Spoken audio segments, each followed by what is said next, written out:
Hi there, I'm Dani, spiritualtherapist.com, and I'm very proud today to bring you this ambassador of love, this ambassador, this protector of our little ones globally. I'm going to give you a little bit of a rundown before I actually gift you her name. A lot of you that see this will know who she is just by looking at her. Some of you may never have heard. Boy, are you in for a treat. This woman has been a global advocate for our little people at under 16s on the planet for many, many years. She even, many years ago in the 90s, created a group called Mad Mothers Against, now wait for it, we can't actually say the world because we're governed by really dark entities, but it sounds like Weedobiles, sounds like Weedobiles. Mothers Against Weedobiles. This woman has been in the trenches her entire life, not only with her paranormal experiences, her near-death experiences, and things that she's written about. She's also a contactee with extraterrestrial life, which we will also get into because there's just so much. There's just so much. And I'm going to introduce her. Welcome, welcome, the great, wonderful, beautiful, benevolent, loving Carrie Kohan. Thank you so much. What a beautiful introduction that was. Yeah. And thank you for inviting me here. Of course, it's all true, all true, all true. And it's taken us a while to get on together. And of course, you're in Portugal and I'm across the world here in Costa Rica, but we're making this happen. Yes, it is quite the introduction, Carrie, because you are quite the being, quite the lover of life, quite the spirit, the soul, the woman. Before we get into any major subjects, because they're all major, I do want to mention your book. That just stuff. It's the 5 lessons of life. Now point out those 2 medals, please, and share those 2 medals. Those medals are. So this book is self-published, and I put it into a contest called the Reader's Favorite, and it won number 3, third in the world for religion and philosophy. I always say religion / spirituality and philosophy, but the technical was religion and philosophy. So this won against all the New York Times best-selling books, the HarperCollins, Simon Schuster, you name it, all the big publishers. This little book beat them all except 2, and it came third in the world for the best book. So I'm pretty tickled over that one because this is my first effort ever writing. It is the story of my 2 near-death experiences. My first near-death was very dark. I was a heavy drinker back living in Vancouver, young actress, and really messed up. And so I choked to death on my own vomit, and I left my body, came up and out, and was quite surprised to find that no one was there to greet me. And I thought I was a good person, right? I thought, surely I'm going to have, all the angels, and no, it was very dark. So I write about that experience in here. And that was a tough choice to put that really dark stuff in here because I wanted the message, right, to be more uplifting and enlightening. But I heard very clearly ever since this near-death experience, actually even before, but since it, I've had clear communication of beautiful light beings. And so they were insistent that I put in everything, the dark, the good, and the beautiful. And that's so amazing. Yeah, it tells the whole story, and we have lots of reviews on the big A. Can't even say these things anymore. We're so censored, right? But yeah. So Yeah, it's been a good journey. I love the fact that it went into a competition, meaning that ideally, hopefully, many, many real, ordinary, regular humans got to read it, and it touched them so deeply because you touch on such real life issues and problems. And the fact that you stuffed Simon and Schuster, Random House, HarperCollins, guys, you got served. You got shown what people actually want to read and actually people want to watch and get into and learn, because humans, we love to relate. We're looking for mental referencing. A mental reference can relate to Carrie Kohan because she's had near-death experiences. They can relate to Carrie Kohan because she had a drinking problem and was an actress, right? A fantasy and an addiction that actually took your life. You choked to death on your vomit. You have the courage to be real. And what it does, when someone who knows you and has followed your work, and because we're programmed to put people like you on the highest pedestals, and we know it, it's called celebrity in all its guises, then what it does, it brings everything back into a normal vibratory resonance that everybody else can then relate to. So then you, the teacher, is allowing the student to come into their own ability to accept their own teaching moments, and then hopefully talk about their own situations and maybe write about them, and recognize that we're all the same, equal. It's true. Yeah, it's true. Well, that's what this whole message is, actually, is that no one is better than the other. We are all equal. We're all beautiful beings, light energy. And it is the journey. When I had my second near-death experience about a year later, oh gosh, it was so beautiful. And I met with what I thought was God, God, Buddha, Allah, whoever it was, but a light being. And the 5 lessons that I was given on the other side was what I came back to share. These are the 5 lessons, and it's so simple, you know. Everything that we do here, everyone that we meet, all the experiences that we have, it is all about these 5 simple lessons, and that is forgiveness, compassion, faith, trust, and unconditional love.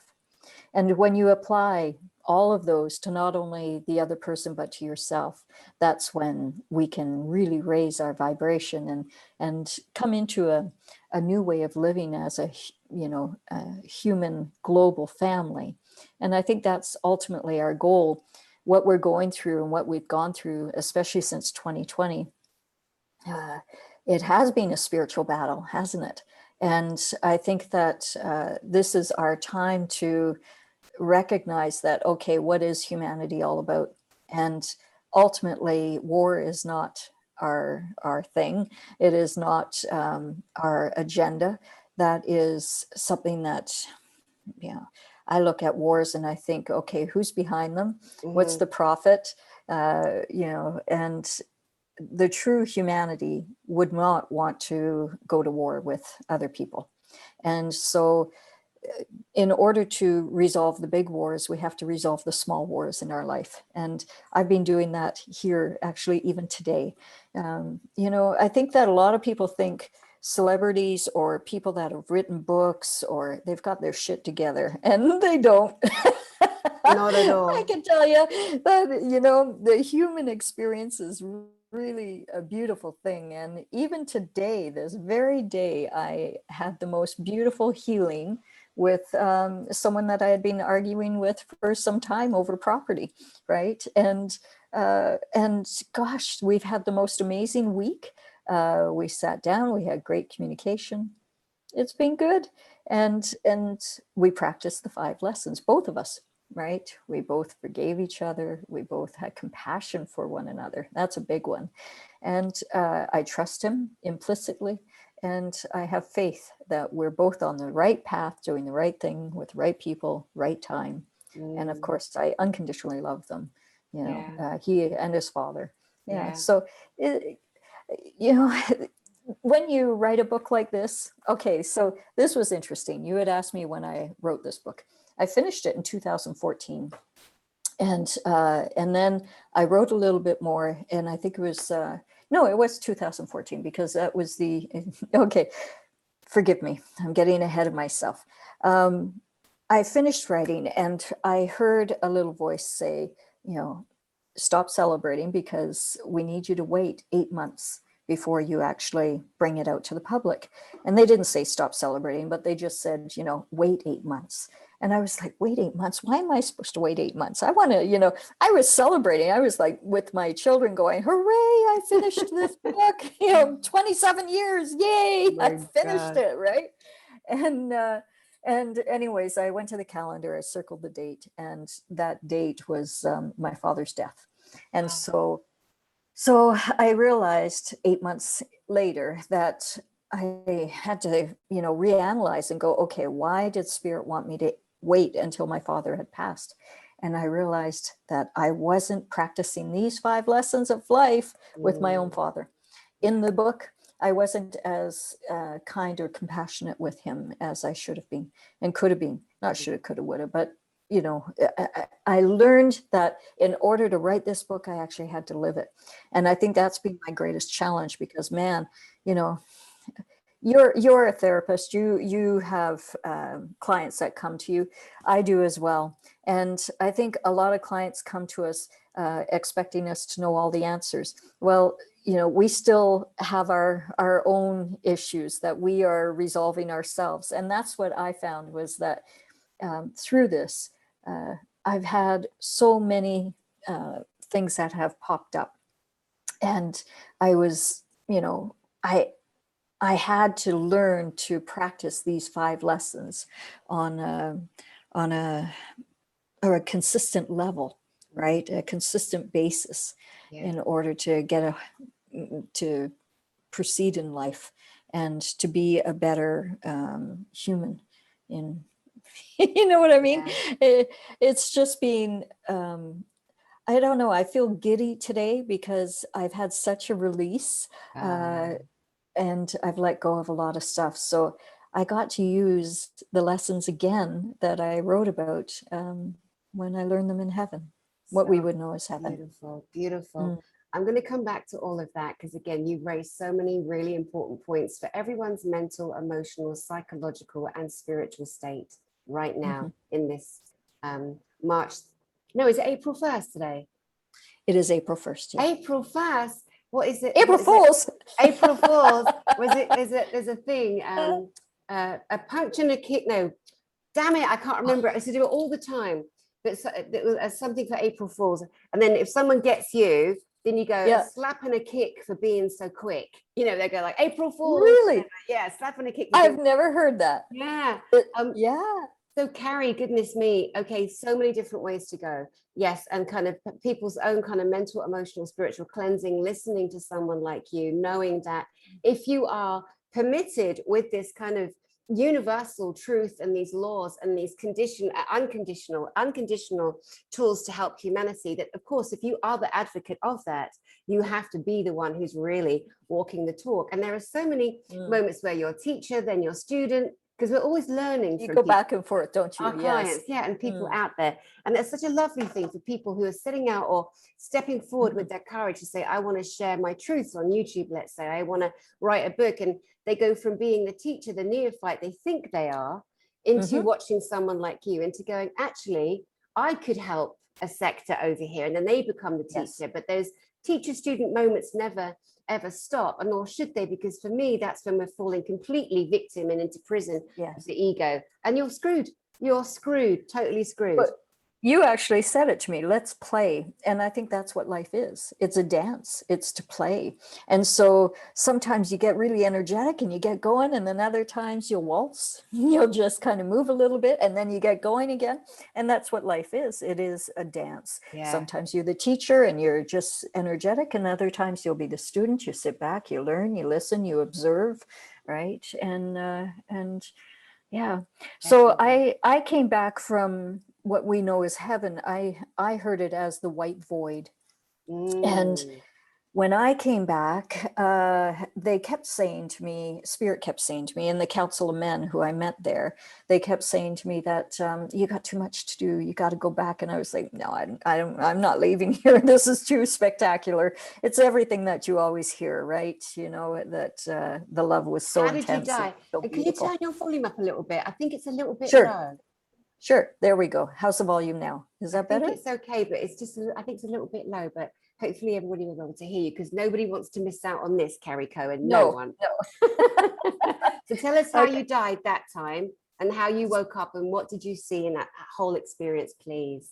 Okay. So the second time I died, I had a heart attack, and I was 28 years old, and it's run in the family for generations. In fact, I just literally a couple of weeks ago, I just had I don't know if you can see there, I just had a stent put in, so more heart surgery. So anyways, I died at the age of 28, and I was up and out of my body, and a big brown bird came and picked me up and brought me into clouds and light, and I sat down in this wall-less room. It was just stunning. And I sat on this fluffy cloud-like chair that actually had energy in it. I could feel the vibration coming through me, and it was just pure love. And the bird bid me goodbye, and it left. And then everyone started to come one after another. And I met Creator, I met what we would know as Jesus. I met the Council of Men. What did they look like? This is too good. You have to go back. You met the Creator, who Yes. people would call God. Okay, what did this being look like? So what I got was that I saw God the way that I was taught to see God here on this plane. So he looked just like what you would think God would look like, with a beautiful white beard. It glistened. He was just so radiant. And Jesus, you know, the artist, I can't remember her name now. I wrote about her. Akiana. Yes, Akiana. I've got one of her. I've got her blessing. Really? Yes, Oh. Yes. Yeah. Wow. I bought it for a yoga school for challenged children for their meditation piece, so they could disappear in all the bubbles. Yeah. Wow.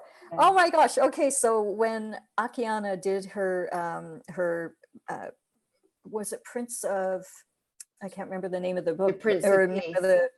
Yes, Prince of Peace. Yeah, it was a portrait of Jesus. Now that is the closest image I have ever seen of what I saw.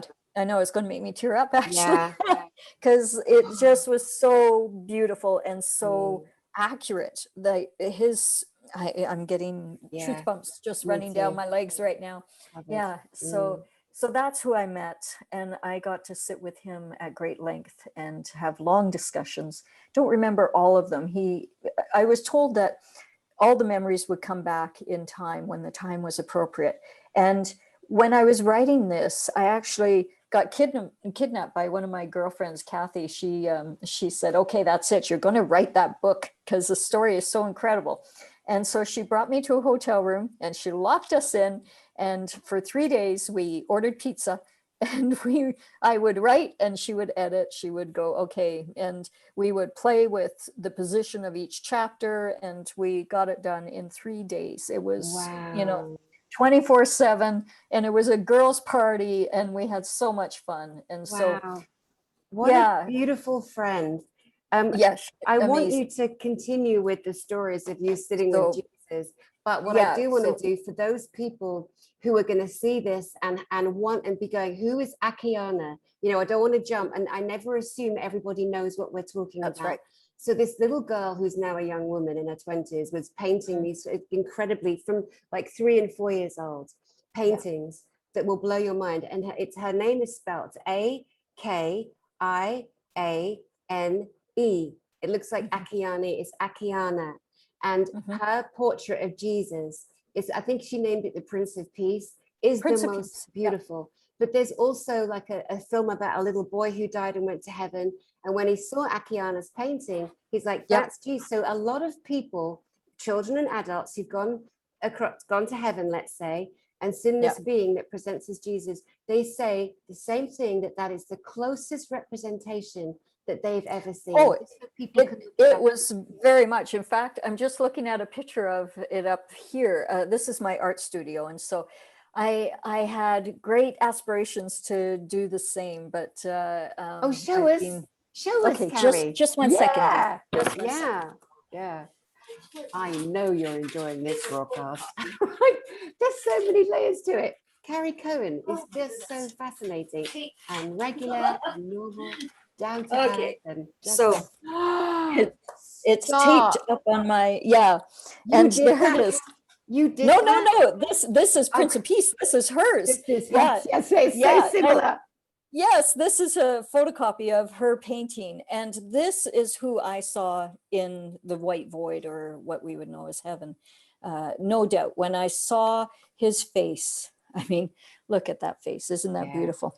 Yeah. So beautiful. And so and everyone looked like I thought they would look. So what I was taught very quickly was that God, or the essence of God, is pure energy, and they appear the way that we think that they would look. because it's just pure light, pure energy. And so I asked God, well, what name do I call you? And he said, it matters less the name that you call me as long as you call my name. Oh. And I thought, wow, that's so beautiful. You know, it doesn't matter if you call him God, Buddha, Allah, whoever, as long as you call his name or her name, you know, whatever essence it is that you feel you're connected to, it's within us, right? God is within us. Yeah. And so, yeah, I'm just going to put his picture right here. It just blew me away when I saw that portrait done. I thought, yeah, she knows who Jesus is, because she's done it. Yeah. So anyways, and then I met the Council of Men when I was there. The Council of Men, I was surprised. I was absolutely shocked, because I remember thinking, you know, well, where are the women? What do you mean, Council of Men? Where are the women? You know, being I wasn't a woman's writer, but, you know, just humanity rights kind of thing. And so they all had a bit of a chuckle. And what I was told was that I needed healing with the masculine energy. And so they brought forward the Council of Men, who were like elders. And I'm Aboriginal, I'm Métis, Ojibwe and Cree. And so it was like meeting with the elders, the circle of elders. And they taught me so much. And I wrote about all of it in the book. It's volumes of information. It's so beautiful. So then I came back. I finally came back. I didn't want to come back, but they actually showed me my two girls. At the time, I didn't think I was able to have any children. It's a long story, which I've written about in the book. And I came back knowing that I was going to have children. I was so excited about that. Oh. That was my reason why for coming back.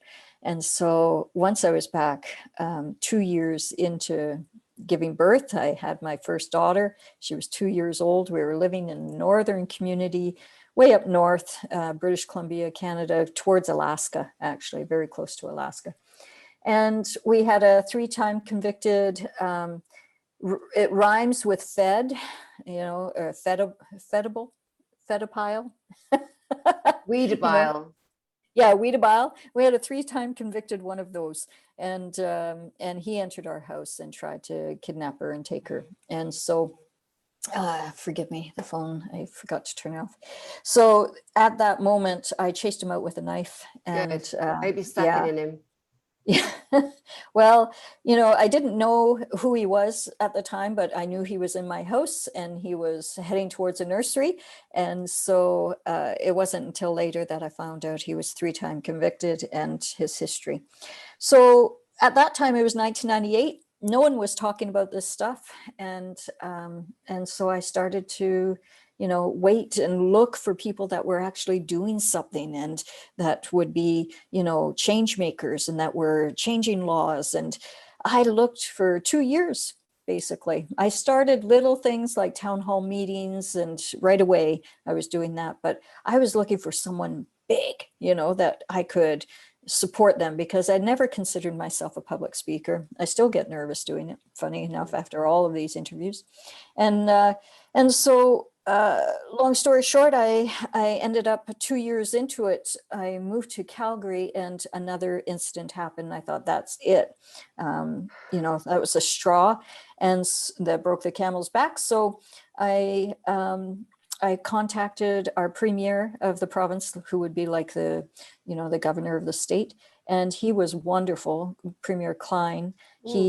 He volunteered everything. He gave me City Hall. He gave me the chairs.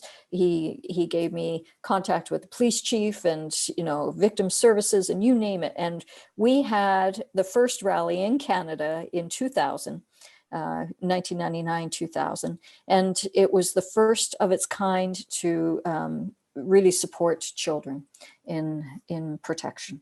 Wow. So after that, I ended up becoming foremost expert on this crime. And it's funny how you have to talk in charades or codes now, right? Ridiculous. And then And then I ended up becoming a federal government witness, and I amended 14 laws to protect children from predators. So a lot of my laws that I brought, not my laws, but the laws that I brought up were from the states, like Amber Alert, sex offender registry, raise the age of consent from 14 to 16, all kinds of stuff. And I was illiterate at the time. I didn't read very well. I was learning disabled.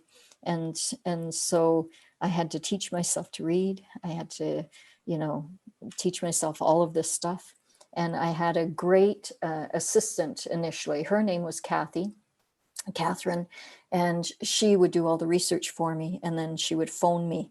I never met Catherine. I don't know who she is. She's an angel from above, and I knew her phone number, and I would phone her and say, Kath, this is what I need. I need information on this, this, and this. And she would do all the research, and she would come back to me. And if I can hear it, it was there. It's in there like a trap.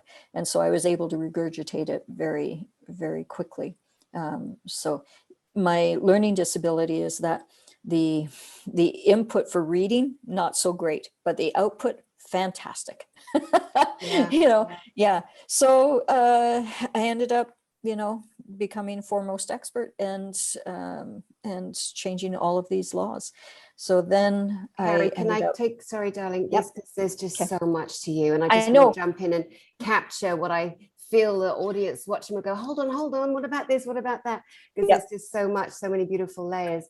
Because we jumped from you meeting Jesus in the Council of Men to being part Cree and Aboriginal to then going into your advocacy work.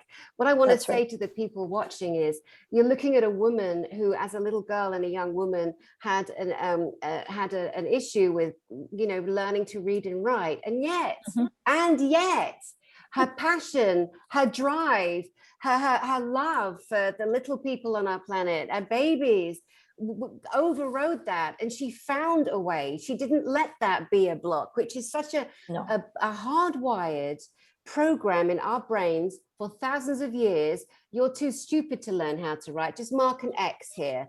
Never allowing generations and generations of people to live, be born and die, never being able to write. So that program's in there. So it was such a gift, that we were allowed to read and write, let's say, for example, but then we were told you're special, you're elite, you're over here. And yet you, in this modern day, that was an issue that you turned into a progressive. Now you're a global ambassador. And I think it's a beautiful highlight for anyone who thinks, I can't do it because I can't write, I can't read. You found a way, excuses. Carrie Kohan. Yeah. You found a way. You're just a great one for that. I feel like I think that's actually a really good point. And it's amazing what you do as a mom when your back is up against the wall and you're protecting your kids, right? I think that was the catalyst, whatever the catalyst is for you. We all have challenges, and it's finding that strength to overcome the challenge and finding the reasons why. And we're capable of anything and everything. So it can be easy if you actually put your determination to it. Well, not so easy. It wasn't so easy, but got it done. And that's what matters. Absolutely. I just want to step gently back into the Jesus situation. Yes. I just wanted to say to people also that people get so upset, and rightly so, because of the deliberate planned racism. Like, the good people of planet Earth, the real humans, we don't give a shit about color. We never have. It's a definite decision to try and divide us. Oh, she said black. Oh, Jesus wouldn't be white with blue green eyes. He'd be black with brown eyes. And it's deliberately meant to hurt and harm us. But the reality is, I'm really happy that image of Jesus has green eyes, because green eyes incorporate every single color of every eye color of every being on our planet. And this being Jesus represents a universal love and a beingness of pure love, unconditional love. Whether you're a Christian or not, it doesn't matter to me. I'm nothing. I'm just love. I am love. My religion, if I have one, which I don't, but it would be love, right? Love. To me, that's God is love. We're told that's what it is. It's not a separate person, a separate list of rules. And if you don't follow this, you're going to die and you're going to go to hell. And I don't go with any of that. I just go straight to love. But could you tell us a little bit more about when you died and you woke up you called it the white void? How did you know Yes. it was the white void? And can you describe that arena to us, please? And was it Yeah. painful when you came back in the body? Did it hurt you No. physically to come back in the body? No. So the white void itself, I was told that it was called the white void. Yeah, it By was, who? I don't remember. It was just conscious. It was, it must have been with the Council of Men, because that's where majority of my conversation was. But actually it would have been, because they talked about the gray void and also the black void. And so there are three different, not levels, but three different quadrants. Yeah, voids you can go into, right? Right. And so the white void was heavenly. The gray void is where suicidal souls often go to. They can choose to go straight into the white void, but some will go into what's like the gray void, and it's a suspension. It's like an abyss where they get to work out that they're worthy, Yeah, and their that recovery, right? But their it's not a recovery. punishment, because I hate for anyone to think No, that they've lost someone who killed themselves and they're in this place, because I don't believe they go to love, no. they go to Yes, recovery. Right. exactly. Thank And you. that's exactly it. All of them end up in the white void eventually, where they get to rest and recover. And then they have a conversation with Creator, just like I did, in the Council of Men, or whoever it is that is there for their best and highest good. But they always return to a parallel dimension to get to do this all over again. That's what I was shown. And this is 1998, so I didn't know about parallel dimensions and, parallel universes and all of that, quantum physics. We didn't know about that. We didn't really talk about that in 1998, or sorry, 1993. Was what I'm getting that mixed up. 1998 was a pedophile. 1993. Oh, I said the word. But 1993 was the death, the second death. So we didn't talk about it back then, and it was. Forgive me, I'm getting lost in my thoughts. Sorry, well, I'm And taking you all around the houses and backwards and upwards and downwards. I mean, you're jumping dimensions for us, and we're so yeah, grateful. We're so that's grateful okay. to you. What did the Council of Men look like to you physically? It was a semi-circle table, and Creator was in the center, and there was an elder just to his left that did a lot of the speaking. They looked wise. They had white, sash, or white robes on with a golden sash. And again, I think it was what I created in my mind, because that's what I perceived would be a council of men. But I should say that Betty Eadie, in her book, when I came back, I discovered Betty Eadie's book of, her same experience.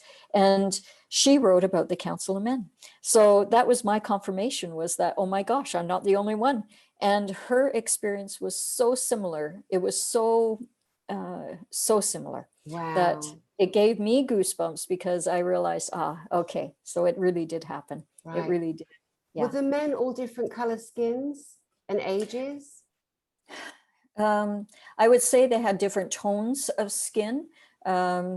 And no, they were all around the same age. They looked like they looked ancient. You Mm, know, they looked like wisdom personified. If mm, I'm actually viewing back to my memories, and the ones on the corners, I don't really see them as much. They're more blurred. They get more focused as I go in towards the center. I can see Creator in the center. I can see the elder who I did most of my communication with. And he had darker hair. It wasn't as white. And the rest, a lot of them were white, salt and pepper. mm. They looked wise, either brown hair. I don't think there were any blondes. No, they were all darker hair. Yeah. Mhm. And That's coming back to beautiful. my body was not painful. It felt heavy. It felt sluggish. But I came back to my birthday, and I forgot that it had been my birthday. And so it was my birthday party. And Wow, what a as soon rebirth. as it was really a birthday. Yeah. Yeah, it was Goodness, beautiful. Carrie, Mm. that's crazy, amazing, and beautiful. So you were in when I took you back there to the Jesus and the Yep. Council moment, we were in the advocacy and the global work that you've done. And you mentioned that you were advocating for laws in America. You mentioned Amber Alert. Are you saying, was Amber Alert already in place and yet you advocated for it to be part of the Canadian law structure? That's right. Okay, I just wanted to make That's sure right. that's what you were saying. So the laws that I was bringing into Canada, many of them were American, already in place, Right. because you guys were ahead, or Americans were ahead, I should say. Yeah. Yeah. And they were ahead of Canadians at that point, logistically, right? Yeah, in the laws. Wow. Goodness, again, my God, well, how do we thank you? How does Canada thank you? I lived in Canada for 2 years. I was a nursery nurse. Yes, Calgary, Alberta.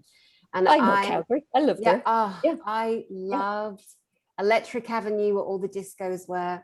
Oh my God. I absolutely loved 17th Ave. Yeah. Crazy. I love Canada. Fun. And I had so much fun there. And that the people, for me, I've traveled around the world, lived in different countries. Now I'm living in Costa Rica. And then in a few months or the next year, I'm going to move to Mexico.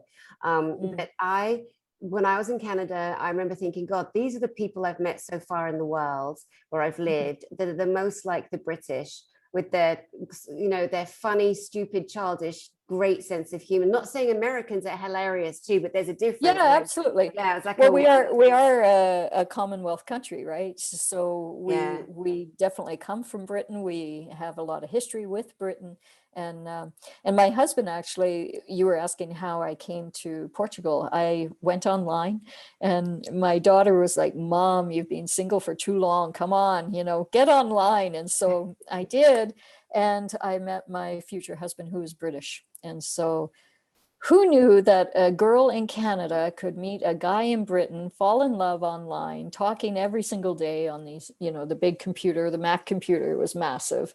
And I felt like he was in the room. And so for a month we talked, and I came to Britain, and 2 weeks later he proposed. And then here we are. And I'm in Portugal, he's back in Britain, and we'll see what happens, right? It's and that's something else that we were, you and I, we kind of we don't have a list. We just realize there's so many different areas we can go with you, because you've just experienced so much, like so many, but you bring it all together so beautifully.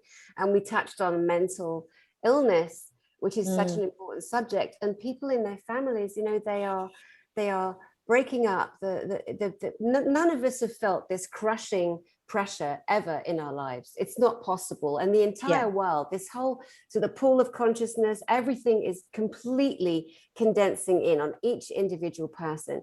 So what we tend to do when we can't bear to look at our own pain and our own lessons, we'll deflect out, we'll attack out, we'll put everything on that person. We're programmed to look out and to blame and to look for authority and to never ever. And then do you notice how let's say you and I, I call you and I say, "Oh my God, Carrie, Amy's really pissed me off today. She's done this and she's done that and she's expecting me to do this." And you, as my good friend, would say something like, well, you wouldn't and I wouldn't, but some people in different arenas that haven't done any inner work would say, "Oh, she's just jealous. Oh yeah, you're so right." But a real friend should say, "Is there something you need to look at here?" Exactly. Like, I don't want to offend you, but let's have a look. And one of the things that life is a mirror. Yeah, life is a mirror. And then there's her truth and his truth. And then in the middle is what actually happened. But we're all looking from different sides. And the more that we look at that, I wrote a book for children as a therapist. Divorce is one of my specialties. So many people have come back together because I've helped them remember, why did you fall in love? Exactly. Who were you when you met? And all this shit comes on top. And then so I interviewed all the children, teenagers ages 10 to 19 years old, and each child tells their story. And I interviewed a set of twins, a boy and a girl, because we know how children are going to be affected. No, we don't. How could we? We're all wrapped up in he did this and she did that, and it gets all internalized. So the book is all about children saying, "Mum, please don't say bad things about my dad. It hurts my feelings." And then, "Dad, I need you in my life. Please turn up for me. Please email me, Dad, even if I don't respond. Just knowing that you care about me." And then a Yeah. story I often tell, because it just quickly highlights everything. I had a woman in my clinic, a mother, with a 10-year-old little girl. And the woman is saying, she wants to see her father and it's going to court. And I can't believe she wants to see her dad after what he did to me. And I said, that is her daddy. Yeah. And he did not do to you what he to her, what he did to Yeah. you. And how Yeah. could you put that guilt and shame on that little girl? Look at what Yeah. you are doing to that child. But the mother was Mhm. so wrapped up in public wounding, and she was a Mhm. well-known person. And, you know, it Yeah. doesn't matter well-known or not. We're all the same. We're Yeah. all the same. We're all the same. So anyway, my book is Kids Who Divorce. by Dani Henderson. Yeah. Awesome. Well, look that up because I went through a divorce.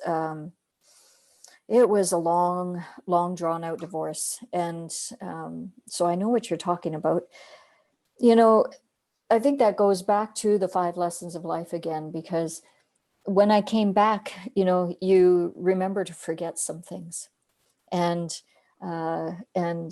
some of the lessons definitely were having to be relearned along the way, especially in our divorce. You know, you do everything to protect the kids, and sometimes you get wrapped up in things that, you know, you regret after, right? But ultimately, I think what I was doing was with the good intention, the best of intentions. And, you know, when you look at how it affects your children, though, as they grow up, whether they have daddy issues now or Yes. whether they have mummy issues or whatever it may be, Yeah. you know, there aren't many regrets I have in life, but I think my divorce would be one that, well, no, I don't even see, I see everything happening for a reason. Yeah. And I know that I lost custody of my youngest, and I don't talk about it very often, but the amount owing in spousal support was so great, or child support was so great. And so anyways, Oh, my former husband brought in a court psychologist, and the court psychologist asked my youngest, what's special about you? And she said, oh, I can see ghosts and spirits. And we're Native, right? So this is part of our belief system. right. Well, it came back that I was teaching her things that were inappropriate. No. And that I was unfit to parent because I was, you know, teaching things that were unconventional at that time, I guess. So anyways, I cried for 3 days. You know, I've heard women talk about where they've lost a child and a howl comes out of them. Yeah. When she was escorted out of my house, I dropped to my knees and this howl came out of me that was so guttural. And my oldest was with me because she was too old. They couldn't force her. You know, she made her decision where she wanted to live.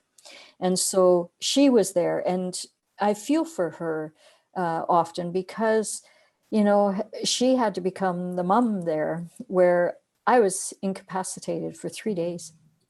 And thank God she was a teenager and she was able to care for herself, but still it must have been difficult, you know, looking back. So in those 3 days in bed, I shed, I think, something like 7 pounds. I didn't eat. I just cried for days. And kind of kid. Yeah. And an angel came into my bedroom. And so I had seen an angel several times in my lifetime, but this was a beautiful angel that was about 7 feet tall. And she was just stunning. And she said, enough. And I was like, what do you mean enough? Don't you understand? He cheated. You know, I was just like, and she goes, enough, Carrie. Don't you understand that this is part of your child's path, part of his path? He didn't cheat. He did exactly what he was supposed to do in order to be on this path that he needs to be on with your daughter and with you. This is part of your path. We've been asking you for so long to do the work that you're supposed to be doing. And you keep saying, you know, well, my youngest, she needs me right now. she's in a loving home, they said. She's taken care of, and she's going to get to really know her dad, because I was such a dominant parent. I was a stay-at-home mom. I was the one that was always there, right? And he was working. And so they knew me, but they really didn't know him at the time. And so it was a blessing. Anyways, in the end, this beautiful angel basically said, don't you get it? This is all part of a greater plan. And so I was shown two visions of her life growing up, where she was living in Europe, and she was on a beautiful ship and with her boyfriend, and she was wakeboarding or skiing. I thought she was water skiing, but I realized he had the boat. He was the one that was teaching her how to wakeboard and teaching her how to ski. And in order for her to get to Europe, I thought that she'd have to, be that person, be with him. And so I gave up the fight, and I gave up everything, and was good with her being with him for the next 6 years, and not seeing her much. So Carrie, so that is such a massive, big, huge. I think it's interesting, because in the conversation here, I was scattered in my energy, because I had just come out of this beautiful experience, this healing. And then you bring up the divorce and your book, what's the title of your book again? It's Kids of Divorce, because I go by Dani, but it's Dani Henderson, and all my medical whatever after. Yeah. And I think it's brilliant that we come together and we can give this message that give up the fight, because in the end, the kids are going to be fine. They're going to be good. And unless they're in harm's way, which, unless it's drugs and beating or physical abuse or anything like that, let them have time with the other parent and get to know them. That's what I learned. And gosh, they have such a good relationship now with him. And I'm grateful for it. I'm really, it's all worked out well. And actually, my youngest is in Europe now. And just as I had thought it would be. Goodness. This brings us to the book that you wrote, which is one of the most famous books in the entire world. And guys, watching this is not a makey up. This is reality. Carrie Kohan's book, The 5 Lessons of Life, is one of the single most popular books on the globe at this very moment. And one of the laws, Carrie, is forgiveness. Carrie, how on earth do you forgive in that mental, emotional state? How do you do that? Because your answer is going to help other people really kind of understand what forgiveness is and how can we apply it to ourselves. Well, forgiveness, I think we always, we put so much pressure into forgiveness that, we have to forgive others in order to move on in life. But we also say, well, we'll forgive, but we'll never forget. And I think you actually have to forget in order to forgive fully. You have to rewrite your story with whoever it was. You have to, in your mind's eye, look at the story from the angel's perspective and say, okay, enough. This is part of your path, part of their path. This is a healing path for everyone if you choose it to be. You can go into it with your teeth gritting still and not forgive them, or you can step back and say, okay, I'm ready, willing, and able to forgive not only them, but myself for all the words that I said, all the things that I did, all the actions I took, right?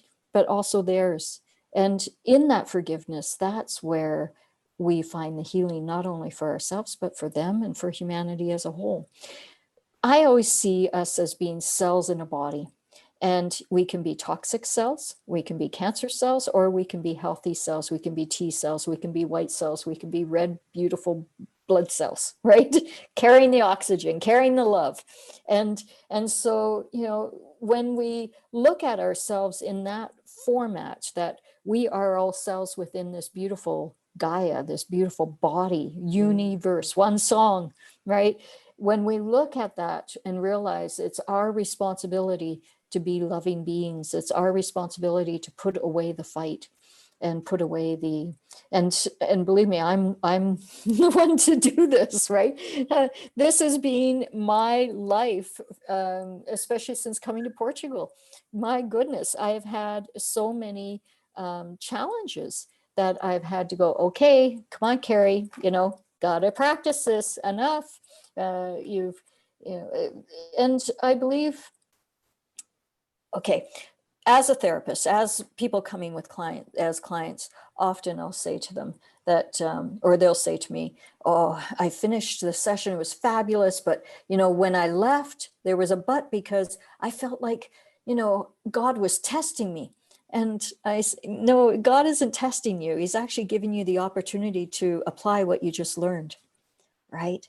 And so I think that's what it's all about, is applying these 5 lessons, or whatever it is that you're learning right now, whether it's shamanic work or crystal or energy work, Reiki, healing, whatever it is that you're interested in, that you're learning, you'll find that things will pop up in your world that will give you an opportunity to apply those lessons that you're learning right now. And it seems that the more enlightened you are, for me, the more that I'm getting to clear stuff. And in the clearing, some would say it's challenges, but I look at it that it's like, okay, that was interesting. You either are going to laugh or cry about it, but you inevitably have to look at it from either Buddha's viewpoint or Jesus's viewpoint. Or what I like to do is I like to invite in my ideal self, and how would she see things? How would she look at this? And ask that question. Well, my ideal self would be like, water off a duck's back. Yeah. It's not a problem. Yeah. Right? Yeah.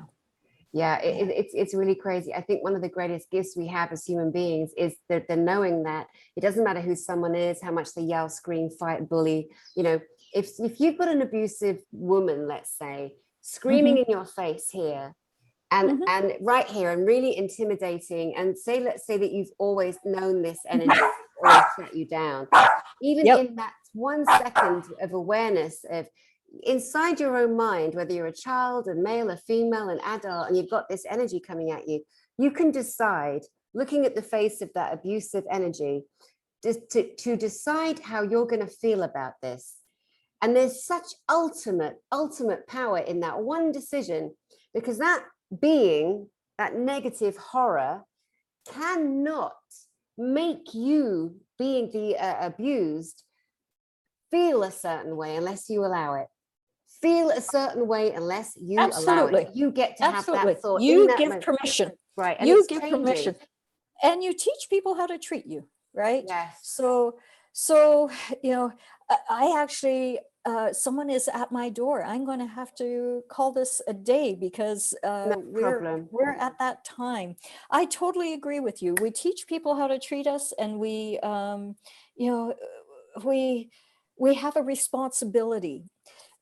I will say in closing that this is a microcosm of what we went through in 2020. Everything. If you read the book, I want you to apply it to what you went through in 2020, and how you can apply that forgiveness and that compassion and the faith and trust and unconditional love and everything, that we speak about in the book, towards the government and, the people that are the masters pulling the strings. Right. Yeah. I mean, there's nothing masterful about them. They're just dark entities that bully. But yes, we have that ability to express.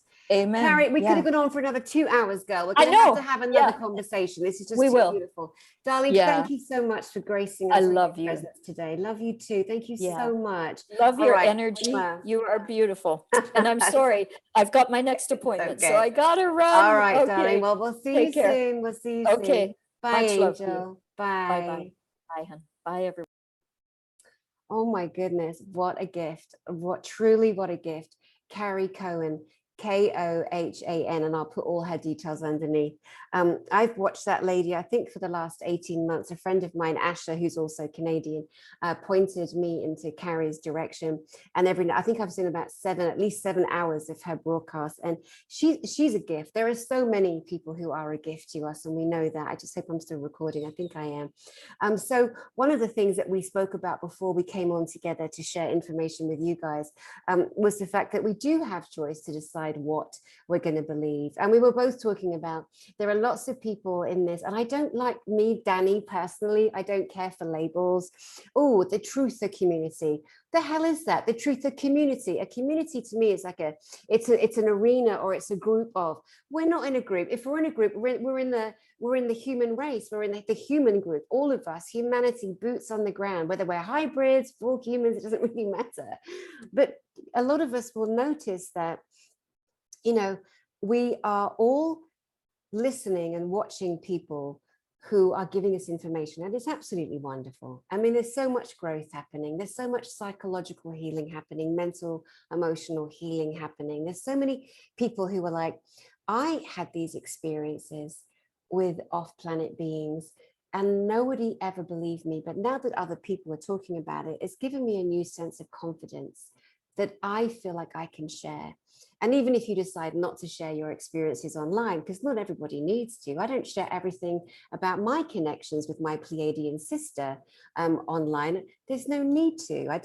I'm not looking for fame or glory, but I definitely look to share, as we all do. But the point that I am trying to make is, you are responsible, as I am responsible, for deciding what I believe to be true or not. And even if you've watched somebody for a while and you've believed everything they've said and it's been really good, and then all of a sudden you just feel a little, you're just not quite sure. Now, there's two things happening. One might be that you're making a shift, and maybe you're going on a path that isn't 100% right, but maybe you need to go there for a while in order to come back into more lightness and upliftment for yourself. Or maybe that person themselves that you've been following and giving your time to, maybe they have turned a slightly different way. But, you know, learn to feel like you're feeling mental, emotional body, your gut instinct. It is one of the greatest tools that we are all born with. We're all born intact, all of us. It's like I said the other day in a broadcast, when the baby comes down the birth canal and the baby comes into the open air, you know, nothing needs to happen in terms of making its eyes work, its heart pump, its lungs work. It's all done. It's all beautifully, perfectly designed. And in that infant coming in with its physicalness being intact, so too is its spirit, its soul, its awareness, its feelingness.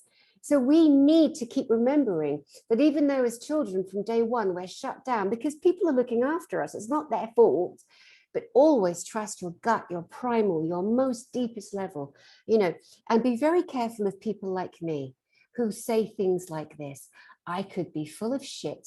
I could be the biggest manipulator. I could be using what's known as in therapy, reverse psychology on you right now. I mean, I'm so not, but I could be, because there are people that talk like me and espouse things like me, and they're so good and they're for the greater good, and they cry and they emote and they la la la la la la la, you know. But some of them, as we've come to learn, because we've been told or we feel, that turned out to be real bad motherfuckers, you know, really bad humans, like soulless, heartless humans that do not care about us, do not care about you.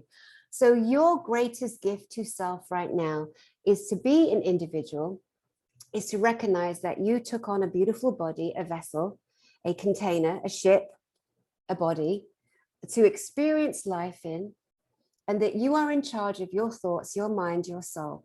And even if you're on a journey with a partner, a lover, a husband, or wife, that is so close to you on this journey of disclosure, disclosing our brothers and sisters upstairs, off our planet, our brothers and sisters that we've never known or seen on our planet, all the different layers and levels of what we know as humanity.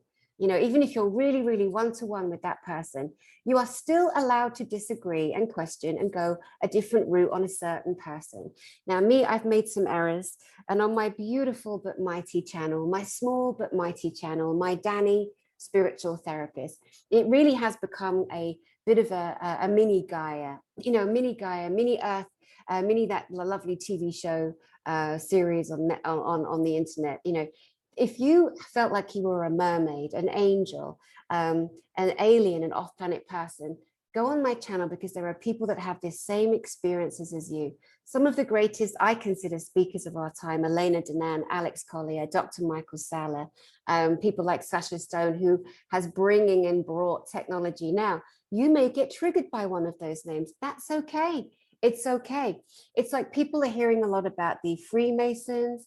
And then the minute you mention the degrees, the 33rd degree, people are like, oh my God, I'm switching off. Oh my God, they said the 33rd degree. Why are you doing that? You're doing it because you were given a warning. Something inside of you got an alert. It's okay. The alert is there. But don't stop yourself from exploring or further expanding your mind with someone or something. And ultimately, if you still come back to the decision you had before you got triggered, then that was the right decision. But there's much more being uncovered now in every single quadrant on this planet, on every single person that speaks out on a platform on this planet. But ultimately, feel that love in you and be with that love resonance. You know, be with forgiveness, be with unconditional love, but always, always remember, it's only you, and only you as an individual being, a soul in this body that you hold, this beautiful body that you have. You're the only one that can decide how to think about something or someone, how to feel about something or someone, because you, at your core, you are love, and you are special, and you are loved. And I send you my love, DaniSpiritualTherapist.com. So much love in this time. It's April the 1st, a truly, truly magical, powerful day. April 1st, 2022, a beautiful, magical, powerful day in this ascension, in this beautiful ascension of our beloved planet that we all live on. Mwah. I send you my love, and I will see you soon.